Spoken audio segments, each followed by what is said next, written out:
A segunda temporada de House of the Dragon tem sido extremamente divisiva entre os fãs, e há algumas coisas que preciso abordar antes de mergulhar nas minhas críticas e elogios para a temporada. A primeira é que não acho que esta temporada de House of the Dragon seja realmente comparável em termos de qualidade às últimas temporadas de Game of Thrones, e sinceramente nem mesmo as temporadas 5 e 6. Porque embora as questões de Rhaenyra e Alicent sejam problemáticas do ponto de vista da escrita, não há nada tão absurdamente ruim como todo o subplot de Dorne. Isso está fresco na minha memória, e assistir isso foi uma experiência dolorosa no ponto de vista de quem leu os livros e entende o quão importante é aquele subplot para a narrativa principal das Crônicas de Gelo e Fogo. Comparações com a 7ª e 8ª temporada são bem exageradas, e se você acha que esta temporada é tão ruim assim, eu imploro que você reassista aquelas temporadas. House of the Dragon também tem mais cenas redentoras boas, algo que as últimas temporadas raramente ou nem tinham, e é por isso que não desgosto completamente da temporada, porque mesmo no final há várias boas cenas. Não é uma situação de preto e branco em que algumas cenas ruins comprometem completamente o episódio. Então, com essa questão fora do caminho, vamos mergulhar nas falhas e pontos fortes da temporada. Similar à primeira temporada de House of the Dragon, as maiores mudanças feitas pelos roteiristas tendiam a coincidir com os aspectos mais problemáticos daquela temporada. E isso meio que continua na segunda temporada. As duas cenas de Rhaenyra se encontrando com Alicent estão repletas das maiores falhas de escritas, e não é coincidência que essas sejam também as maiores divergências do material original. A principal falha nelas é que são fundamentalmente forçadas.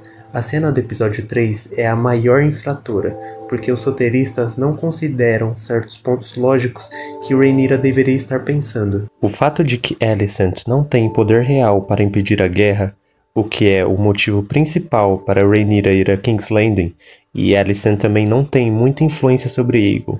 Rhaenyra até admite que sabe disso no final, o que parece ser uma grande contradição na escrita, sem mencionar o fato de que isso acontece logo após Queijo e Sangue, então a cabeça de Alicent ainda poderia estar tomada pela raiva. Por causa dessa grande falha de lógica de Rhaenyra, parece que os roteiristas estão forçando a narrativa a uma direção onde Alicent precisa ouvir de Rhaenyra que ela interpretou mal as últimas palavras de Viserys. E por causa dessa cena, a narrativa então leva ao confronto delas no final.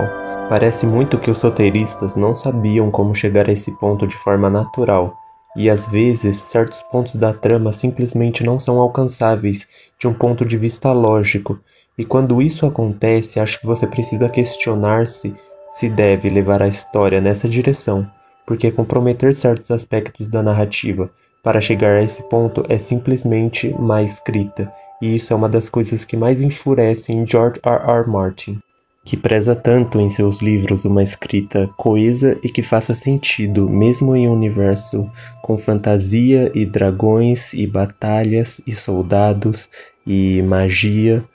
Tudo o que George R. R. Martin faz é de um ponto de vista lógico e coeso no universo que ele criou e se dispõe a desenvolver. Agora, este é de longe o aspecto mais condenável da temporada, e eu entrarei em mais críticas que tenho mais tarde, mas tenha em mente que nas temporadas mais recentes de Game of Thrones, isso acontecia regularmente em praticamente todos os episódios.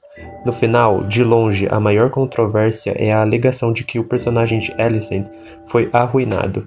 Estou dividido sobre isso, e primeiro falarei sobre o que acho que está um pouco exagerado e depois sobre a maior falha da cena. Precisamos considerar o arco de Alicent nessa temporada.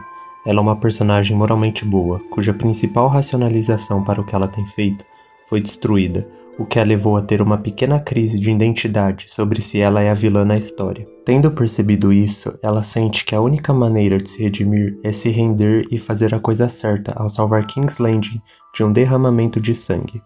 O preço dessa redenção é Aegon, e também temos que considerar quem é Aegon. Ele é um é bastante descontrolada nos bastidores e matou imprudentemente um monte de caçadores de ratos. É um bufão bêbado e incompetente, e sua genitália também explodiu. Eu sei que eles tornaram Aegon mais simpático nessa temporada, mas ele ainda é deplorável. Mesmo com tudo isso, Alicent ainda lutou profundamente e teve uma crise ao considerar entregá-lo para salvar o reino. Eu sei que isso é um grande desvio de quem Alicent é nos livros, mas a essa altura ela é basicamente uma personagem diferente. Se isso te incomoda, então tudo bem, e eu estou apenas tentando julgar o programa. Então, eu não acho tão inacreditável que Alicent, da série, queira basicamente apenas fugir com Rhaelena, porque ela é a única boa filha que ela tem. É meio que o dilema moral de você ainda amar seu filho, mesmo que ele tenha feito inúmeras coisas horríveis e diabólicas. As pessoas também comparam Alicent a Cersei e o amor dela pelos filhos. O que é uma comparação maluca, porque uma é uma sociopata e a outra não é.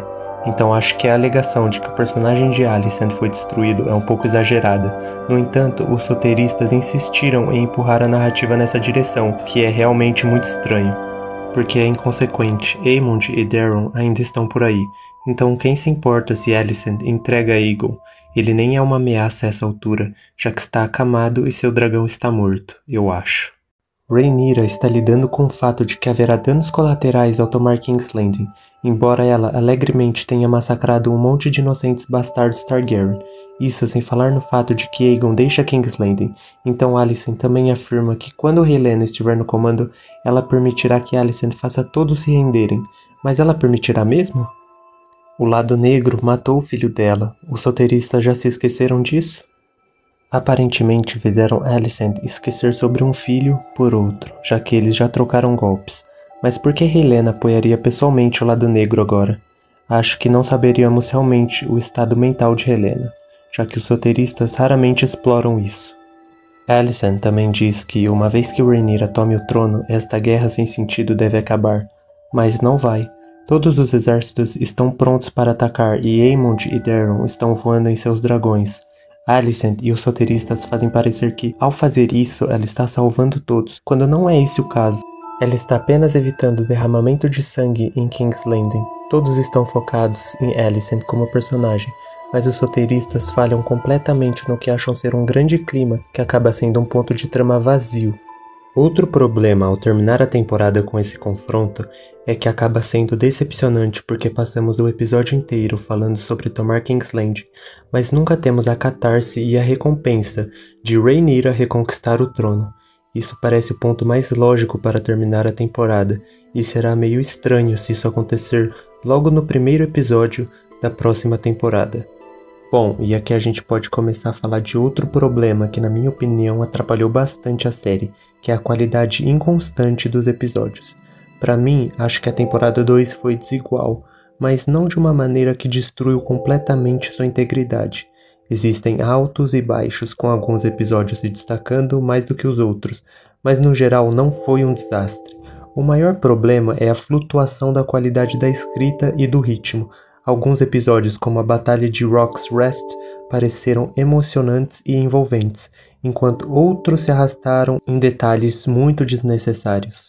Uma das inconsistências mais frustrantes para mim foi como as motivações dos personagens mudaram entre os episódios. Por exemplo, as ações e decisões de Daemon. Elas poderiam parecer um pouco erráticas dependendo da cena. Em um episódio ele está totalmente consumido pela raiva, pronto para destruir todos os seus inimigos, e no seguinte ele está mais calculado e reflexivo. O mesmo poderia ser dito sobre Rhaenyra, que parece oscilar entre guerra e paz, sem uma razão clara por trás dessas mudanças.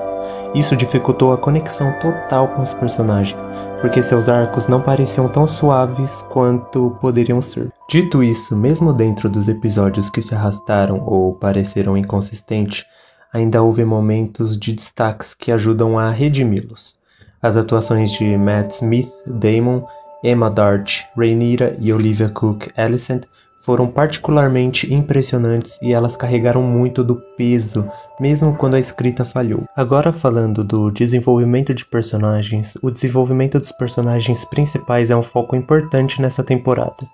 A jornada de Daemon especialmente teve uma recepção mista. Alguns argumentam que seu personagem se tornou excessivamente errático, enquanto outros apreciam as camadas de complexidade que ele traz. A relação de Daemon com Rhaenyra continua sendo uma dinâmica central, e enquanto suas interações são envolventes, muitas vezes parece que seu arco está um tanto sem direção. Já a Rhaenyra, por outro lado, viu mais crescimento em sua luta com o peso da liderança e os dilemas morais que enfrenta. Seu embate em manter a paz versus liberar a fúria dos dragões mostra profundidade, mas pode parecer meio repetitivo quando as mesmas conversas acontecem várias vezes. O arco de Alicent, como mencionei antes, também é divisivo, com alguns fãs sentindo que o show divergiu demais do material de origem. Ainda assim, seu conflito interno em relação aos seus filhos, a guerra e suas escolhas passadas é um dos elementos mais fortes da temporada. Entre os personagens secundários, Aemond se destaca como tendo o desenvolvimento mais interessante. Sua descida em se tornar mais implacável e descontrolado adiciona tensão às suas cenas, particularmente em suas interações com sua família e conselho. Tanto, personagens como Rhaena e Helaena se sentem subdesenvolvidos, deixando o público querendo mais profundidade delas. Em resumo, a segunda temporada de House of the Dragon teve altos e baixos, embora houvesse algumas sequências de batalha incríveis, intrigas políticas envolventes e atuações fortes. O ritmo do show, as motivações inconsistentes dos personagens e alguns deslizes ocasionais na escrita impediu a série de atingir o seu pleno potencial narrativo. A temporada não foi tão desastrosa quanto as temporadas finais de Game of Thrones, mas definitivamente há espaço para melhorias no futuro. Estou cautelosamente otimista em relação à terceira temporada, especialmente considerando as grandes batalhas que precisarão ser tratadas. Espero que os produtores do show consigam encontrar uma forma de equilibrar a ação com a narrativa intrincada que tornou Game of Thrones tão envolvente em seus primeiros anos. Deixe-me saber seus pensamentos nos comentários. O que você achou da segunda temporada? Onde você acha que o show poderia melhorar e quais são suas esperanças para a terceira temporada? Obrigado por assistir e não se esqueça de curtir, de se inscrever para mais análises aprofundadas de suas séries e filmes favoritos.